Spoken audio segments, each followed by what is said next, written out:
All doing good. आज हम जानेंगे borrowed features of Indian constitution के बारे में, जिन्हें हम सोर्सेज ऑफ इंडियन कॉन्स्टिट्यूशन भी कहते हैं। हमारे कॉन्स्टिट्यूशन मेकर्स ने ऐसा नहीं किया कि किसी कॉन्स्टिट्यूशन में कोई चीज अच्छी लगी है तो उसको डायरेक्टली कॉपी पेस्ट कर लिया। नहीं, हमने जो चीज आइडिया अच्छा लगा हमने वो आइडिया लिया और हमारे इंडिया कंट्री के अकॉर्डिंग उसको मॉडिफाई करके उसमें चेंजेस करके हमारे कॉन्स्टिट्यूशन में ऐड ऑन कर दिए हैं। तो गवर्नमेंट ऑफ इंडिया एक्ट 1935 से हमने क्या क्या चीजें बोरो की थी। हमने लिया है इमरजेंसी प्रोविजंस, जो हमारी कंट्री में इमरजेंसी लगती है उसमें क्या प्रोसीजर्स होंगे, किन किन स्टेप से होके इमरजेंसी लगेगी, वो सब हमने लिया है गवर्नमेंट ऑफ इंडिया एक्ट 1935 से। Public services commission, public services commission जिसमें यूपीएससी आ जाती हैं, स्टेट पब्लिक सर्विसेज कमीशन आ जाती हैं, उन सब का प्रोविजन हमने लिया है गवर्नमेंट ऑफ इंडिया एक्ट 1935 से।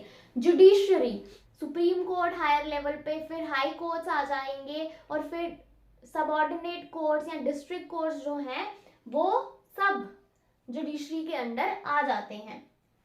फेडरल स्कीम जो हमारी कंट्री में फॉलो की जाती है उसका भी source government of India act ही है।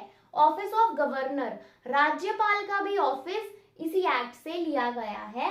वेयर एज एडमिनिस्ट्रेटिव डिटेल्स, कैसे कंट्री वर्क करेगी, फंक्शन करेगी, कैसे सब कुछ कंट्रोल किया जाएगा, मैनेज किया जाएगा, वो भी एडमिनिस्ट्रेटिव फंक्शनिंग जो हमारी कंट्री की है उसका भी फीचर जो लिया गया है वो गवर्नमेंट ऑफ इंडिया एक्ट 1935 से ही लिया गया है। यूएस के कॉन्स्टिट्यूशन से हमने लिया है फंडामेंटल राइट्स, जिसे बेसिक राइट्स भी कहते हैं, जो पार्ट 3 में है, हमने पढ़े थे। जुडिशियल रिव्यू, जुडिशियल रिव्यू का भी कंसेप्ट यूएस के कॉन्स्टिट्यूशन से ही लिया गया है। जुडिशियल रिव्यू का मतलब आप ऐसे समझ सकते हैं कि पार्लियामेंट जो हमारी है उसके पास राइट है लॉज बनाने का, कानून बनाने का। अगर पार्लियामेंट कोई ऐसा लॉ बना देती है जो बेसिक स्ट्रक्चर ऑफ कॉन्स्टिट्यूशन के अकॉर्डिंग नहीं है, लोगों के वेलफेयर के अकॉर्डिंग नहीं है, तो जुडिशियरी के पास, कोर्ट्स के पास ये राइट है कि वो उस एक्ट को, उस लॉ को रिव्यू कर सकते हैं, देख सकते हैं, और अगर उन्हें लगता है कि ये कॉन्स्टिट्यूशन के बेसिक स्ट्रक्चर के अकॉर्डिंग नहीं है, उसको चेंज कर रहे हैं, तो वो एक्ट को कोर्ट नल एंड वॉइड, खारिज भी डिक्लेयर कर सकती है।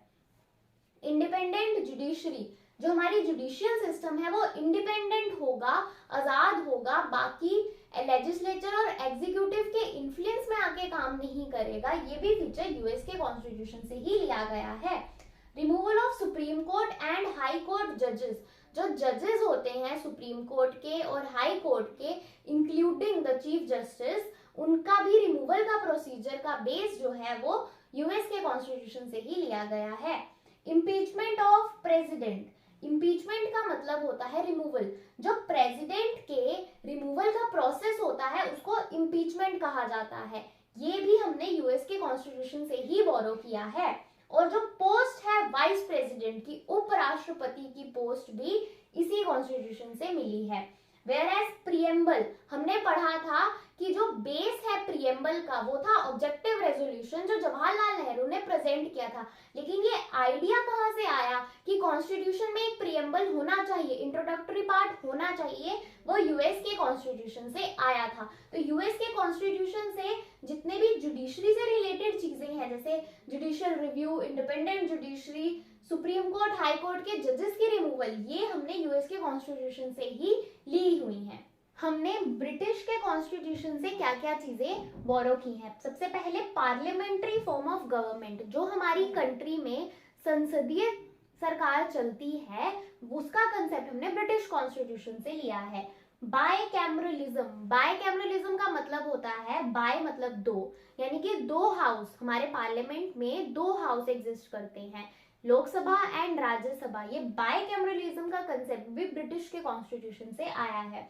कैबिनेट सिस्टम, हम आगे इनको इन डेप्थ स्टडी करेंगे, लेकिन अभी के लिए आप इतना समझ लीजिए, जैसे काउंसिल ऑफ मिनिस्टर्स होते हैं ना, काउंसिल ऑफ मिनिस्टर्स में सबसे हेड पे होते हैं कैबिनेट मिनिस्टर्स, उससे नीचे होते हैं minister of states. Cabinet ministers जो होते हैं उनके पास सब इंपॉर्टेंट डिपार्टमेंट्स होते हैं, जैसे home ministry, defence ministry, finance ministry, foreign affairs ministry, ये सब कैबिनेट मिनिस्टर्स के पास होते हैं। तो ये कैबिनेट मिनिस्ट्री का भी जो सिस्टम है ये भी ब्रिटिश के कॉन्स्टिट्यूशन से लिया गया है। सिंगल सिटीजनशिप, हमारे इंडिया में सिंगल सिटीजनशिप है, एक ही नागरिकता चलती है, हम सब इंडिया के सिटीजन हैं, हम कोई एक स्टेट के सिटीजन नहीं है। बट यूएस में ड्यूअल सिटीजनशिप चलती है, वहां पे 50 स्टेट्स हैं और हर स्टेट की एक अपनी सिटीजनशिप होती है। वेयर हमारी कंट्री में हम सिंगल सिटीजन हैं।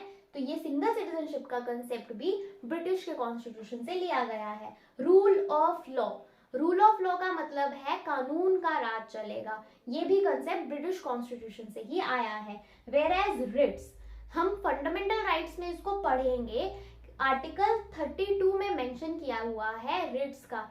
जैसे अगर किसी पर्सन के फंडामेंटल राइट्स वायलेट हो जाते हैं तो उसके पास राइट है कि वो सुप्रीम कोर्ट जा सकता है और सुप्रीम कोर्ट रिट इशू करते हैं उस पर्सन के फंडामेंटल राइट्स जो वायलेट हुए हैं ना, वो उसको वापस से उसके अधिकार दिलाने के लिए। रिट्स का जो कंसेप्ट है ये भी ब्रिटिश के कॉन्स्टिट्यूशन से ही आया है। कैनेडियन कॉन्स्टिट्यूशन से हमने फेडरेशन विद स्ट्रॉन्ग सेंटर बोरो किया है। फेडरेशन मतलब वही कि पावर जो है वो डिवाइड हुई है बिटवीन सेंटर एंड स्टेट, लेकिन इसमें सेंटर जो होगा वो स्ट्रॉन्ग होगा। कैसे स्ट्रॉन्ग होगा, जैसे आप 3 लिस्ट का ही कंसेप्ट ले लो, union list, state list, concurrent list. Union list में सेंटर लॉ बनाएगी, स्टेट लिस्ट में स्टेट लॉ बनाएंगे, कंकरेंट लिस्ट में दोनों लॉ बना सकते हैं। लेकिन अगर कन्फ्लिक्ट हो जाएगा तो किसकी बात मानी जाती है, सेंटर की। ये भी एक तरीके का सेंटर ही यहाँ पे स्ट्रॉन्ग है। रेसिडुअरी पावर समझने के लिए हम वही 3 लिस्ट का कंसेप्ट लेंगे, union list, state list and concurrent list. जब हमारा कॉन्स्टिट्यूशन बना उन्होंने सेंटर को तो कुछ सब्जेक्ट्स दे दिए कि आप इस पे लॉ बनाओ, स्टेट को भी कुछ सब्जेक्ट्स दे दिए और जिन सब्जेक्ट्स पे दोनों लॉ बना सकते हैं वो कंकरेंट लिस्ट में ऐड कर दिए। लेकिन अभी प्रेजेंट डे में कुछ ऐसे भी तो सब्जेक्ट्स होंगे जो उस टाइम पे एग्जिस्ट ही नहीं करते, जैसे ई कॉमर्स है या साइबर क्राइम है। उस टाइम पे तो किसने सोचा होगा कि ऐसा भी कुछ एग्जिस्ट कर सकता है। तो ये वाले जो सब्जेक्ट्स जो तीनों में से किसी लिस्ट में आते ही नहीं है, उनके ऊपर लॉ बनाने की रिस्पॉन्सिबिलिटी, पावर है सेंटर के पास। Next, appointment of states governor by the centre. जो राज्यों में गवर्नर की अपॉइंटमेंट होती है वो सेंटर करती है, केंद्र सरकार अपॉइंट करती है गवर्नर्स को। इस तरीके से भी आप देख सकते हो कि जो सेंटर है उसको स्ट्रॉन्ग बनाया गया है। स्टेट में तो वो गवर्नर अपॉइंट हो रहा है लेकिन अपॉइंट कौन कर रहा है, सेंटर कर रहा है, सेंटर का ज्यादा कंट्रोल है वहां पे भी। Next, advisory jurisdiction of supreme court. Supreme court के पास ये पावर है, अथॉरिटी है कि वो एडवाइस कर सकती है। किसको एडवाइस करेगी, प्रेसिडेंट को। अगर कोई ऐसा मैटर है जिसमें प्रेसिडेंट को सुप्रीम कोर्ट की एडवाइस लेनी है तो सुप्रीम कोर्ट प्रेसिडेंट को एडवाइस कर सकता है। ये एडवाइजरी ज्यूरिसडिक्शन का कंसेप्ट भी कनाडा से ही लिया गया है। फ्रेंच कॉन्स्टिट्यूशन से हमने लिया है आइडिया ऑफ रिपब्लिक। रिपब्लिक का मतलब होता है जहां पे हेड ऑफ द स्टेट जो है वो इलेक्ट होकर आते हैं। इंडिया हमारी कंट्री में हेड ऑफ द स्टेट है प्रेसिडेंट। प्रेसिडेंट जो है वो इलेक्ट होकर चुनाव प्रक्रिया के दौरान चुनकर आते हैं। इसका मतलब होता है रिपब्लिक। ये हमने लिया है फ्रेंच कॉन्स्टिट्यूशन से। और हमने जो आइडियाज है लिबर्टी, इक्वेलिटी एंड फ्रेटर्निटी, हमारे प्रियम्बल में ये words liberty, equality and fraternity बकायदा लिखे गए हैं। लिबर्टी का मतलब होता है फ्रीडम, इक्वेलिटी का मतलब होता है समानता, बराबरी, एंड फ्रेटर्निटी मतलब ब्रदरहुड, भाईचारा। ये जो वर्ड्स हैं इनका कंसेप्ट लिया है फ्रेंच कॉन्स्टिट्यूशन से। जर्मन कॉन्स्टिट्यूशन, जर्मनी के कॉन्स्टिट्यूशन से हमने क्या क्या चीजें बोरो की हैं। जर्मन कॉन्स्टिट्यूशन को वेमर कॉन्स्टिट्यूशन भी कहते हैं, WEIMAR। जर्मन कॉन्स्टिट्यूशन से हमने लिया है suspension of fundamental rights during the emergency. Emergency के दौरान जो फंडामेंटल राइट्स सस्पेंड हो जाते हैं इनका प्रोविजन जर्मन कॉन्स्टिट्यूशन से आया है।